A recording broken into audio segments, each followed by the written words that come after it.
Hello friends, আমি সুস্মিতা। আমার চ্যানেলে জানাই সবাইকে ওয়েলকাম। তোমরা কেমন আছো? আশা করি ভালো আছো। আমিও তো খুব ভালো আছি।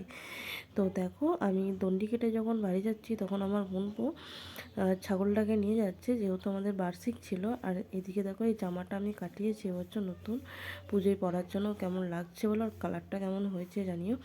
আর দেখো, রেডি হয়ে তাড়াতাড়ি করে চলে গেছি আমি তোমার পুষ্পাঞ্জলি দেওয়ার জন্য। আমি দিদিকে বললাম, তুই তাহলে এক কাজ কর, তো এই রেডি হয়ে আয়। আমার দিদি আর বলছি, তুই তাহলে রেডি হয়ে, নাহলে পুষ্পাঞ্জলি দিতে। এদিকে দেখো, রাত্রেবেলার লাইটে মন্দিরটা কত সুন্দর লাগছে। তুমি আবার দেখো কত সুন্দর লাগছে, তোমরা দেখো। তো এদিকে এত ভিড় হয়েছে, যখন আমি যাই দেখি বাতাসা ছড়াচ্ছে। আর আমাদের এই উলাইচণ্ডী পুজোয় প্রথম এবছর বাতাসা মানসিক দিলাম, এত পরিমাণে বাতাসা ছড়িয়েছে।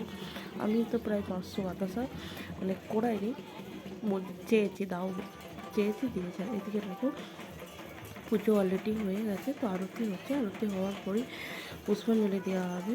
আর এত ভিড় পুষ্পাঞ্জলি দেওয়ার জন্য কি বলবো, আমি তো মানে ঢুকে বেরিয়ে চলে এলাম, আমার এত কষ্ট হচ্ছে। তো এলাম আগে হোক সবারকার, মানে প্রথম যারা সামনে যারা আছে তাদের হোক।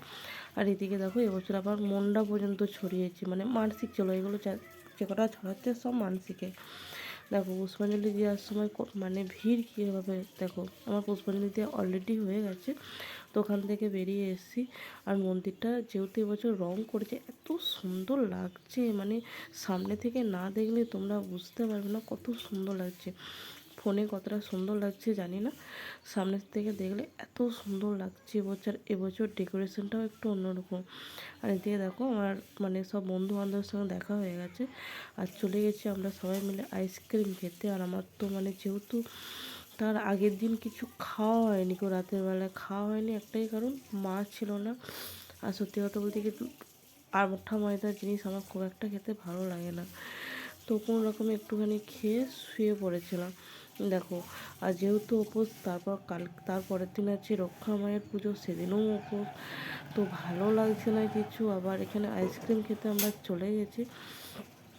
দেখো, আমি প্রথমে বেরিয়ে একাই আইসক্রিম খেতে চলে গেছি, আমার এত কষ্ট হচ্ছিলো দেখো। আর এদিকে তোমার আর মেলাও বসেছে, মেলাটা একটু ঘুরিয়ে দেখাচ্ছি। দেখো, এবছর রেট বেরিয়েছে 35 থেকে 40 ছিল, রেট বেরিয়ে গেছে দেখো। আর এত মেলায় ভিড় হয়েছে কি বলবো, আমি তো পুরো মানে ঢুকে বেরিয়ে চলে এলাম। আমার দিদি বলছে চল আজকে, বলছে বেরো তুই এখান থেকে, আমি কিচ্ছু আজকে কেনাকাটা করবো না, তুই চলে যা। আর দেখো, অনেক মেলা আমাদের এই মানে পুজোটা প্রচুর মেলা বসে, মানে কি বলবো। আর এদিকে এই 35 টাকা জিনিসটা এবছর 40 টাকা হয়েছে। আমি দেখলাম ভালো লাগছে দেখতে, কিন্তু আমি এবারে বেশি কিছু কিনিনি। ওখান থেকে বেরিয়ে আমার একটা বন্ধুর সাথে দেখা হয়ে গেছিলো, চল আইসক্রিম খাওয়াবি চ। আর ওখান থেকে আইসক্রিম খেয়ে আমরা নাগরদোলায় চাপবো বলে গিয়েছিলাম, কিন্তু তখন লোক হয়নি গো, দিয়ে বলে চাপতে হবে না, সবাই চাপতে চাইছিলো না গো।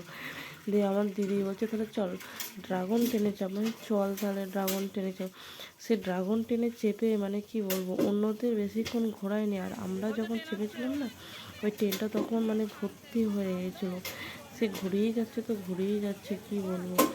আর আমার এত হাসি পাচ্ছে, আর সবাই দেখছে। আর আমাকে থেকে আমার একটা বন্ধু বলছে, দেখ ওরা শাশুড়িও চেপেছে, বউও চেপেছে, আর ছেলেও চেপেছে, দেখ।